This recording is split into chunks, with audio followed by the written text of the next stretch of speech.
Hello મિત્રો, આપણે દુનિયાની ગમે તેટલી ડીશ ટ્રાય કરીએ પણ ઘરના દાળ ભાત જેવી મજા એ સંતોષ ક્યાંય નથી. આજે આપણે બનાવીશું લગ્ન પ્રસંગે બનતી ગુજરાતી ખાટી મીઠી દાળ. બનાવવાની રીત એકદમ સરળ છે. દાળ આમ તો ઓલમોસ્ટ આપણા ઘરમાં બનતી જ હોય છે, બનાવવાની રીત થોડી ઘણી અલગ હોય છે. આજે તમે આ વિડીયો જુઓ પૂરો અને આ રીત તમને કેવી લાગી એ મને જરૂરથી બતાવો. તો દાળ બનાવવા માટે અહીં આપણે લીધી છે મગની ફોતરા વિનાની દાળ 3 થી 4 ચમચી જેટલી અને 1 વાટકી જેટલી આપણે તુવેરની દાળ લીધી છે. સરસ રીતે આપણે તેને ધોઈ અને સાઈડમાં રાખી લેવાની છે. હવે આપણે 1 વાટકીમાં લઈશું આંબલી અને આંબલીમાં થોડું ગરમ પાણી એડ કરી અને તેને સાઈડમાં રાખી મૂકશું. તેનાથી આંબલી એકદમ સોફ્ટ થઈ જશે. હવે આપણે જે દાળ મૂકી હતી તેને સરસ રીતે વોશ કરી અને કુકરમાં લઈ લેવાની છે. જેટલી દાળ લીધી તેનાથી અડધી ગણું પાણી એડ કરીશું. હવે આપણે તેમાં એડ કરવાના છે સિંગદાણા. સાથે જ આપણે 1 મોટું ટામેટું ઝીણું સમારી લીધું છે તે એડ કરી દઈશું. હળદર એડ કરીશું. સ્વાદ મુજબનું મીઠું એડ કરી દઈશું. અને હા, ઘી એડ કરવાનું ના ભૂલતા. તો અહીં હું અડધી ચમચી જેટલું ઘી એડ કરી રહી છું. તેનાથી દાળની સ્મેલ એકદમ સરસ આવવાની છે. હવે કુકરનું ઢાંકણું બંધ કરી અને આપણે 5 થી 6 વિસલમાં દાળને બાફી લેવાની છે. 5 થી 6 વિસલમાં દાળ એકદમ સરસ રીતે આપણી બફાઈ જવાની છે. 5 થી 6 વિસલ પછી તમે ચેક કરશો તો દાળ એકદમ સરસ રીતે કૂક થઈ ગઈ છે, તમે જોઈ શકો છો. હવે થોડી આપણે તેને બ્લેન્ડ કરી લઈએ એટલે એકરસ થઈ જશે આ દાળ. તો આ રીતે આપણે તેને બ્લેન્ડ કરી લીધી. ગેસની ફ્લેમ આપણે ચાલુ કરી અને સ્લો રાખી દેવાની છે.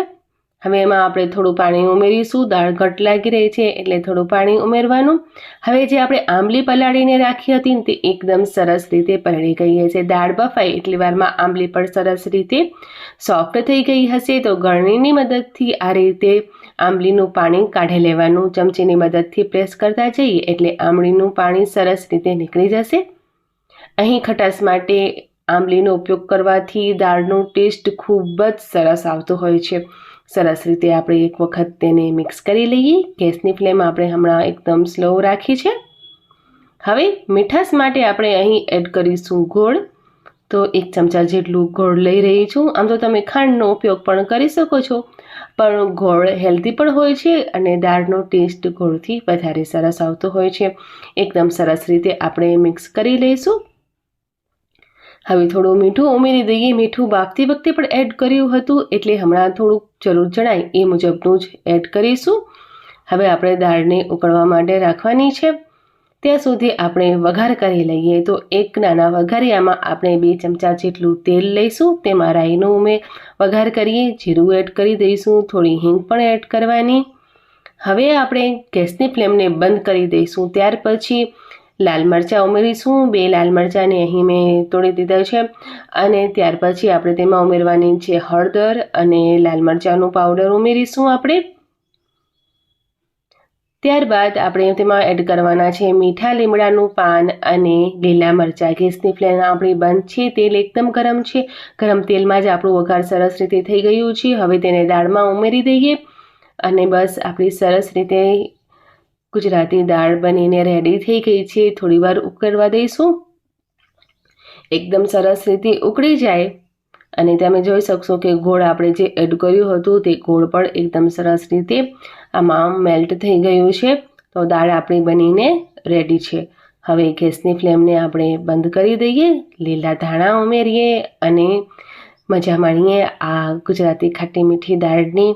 તો મિત્રો, આ રીતે તમે દાળ ચોક્કસથી ટ્રાય કરજો અને કેવી બની છે તે મને કોમેન્ટ કરીને જરૂરથી બતાવજો. હા, તો શું તમે પણ આ રીતે દાળ બનાવો છો?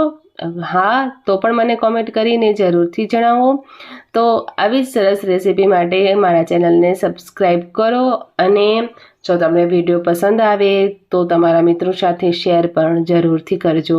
તો હવે આપણે મળીએ નેક્સ્ટ વિડીયોમાં. Thank you. બાય.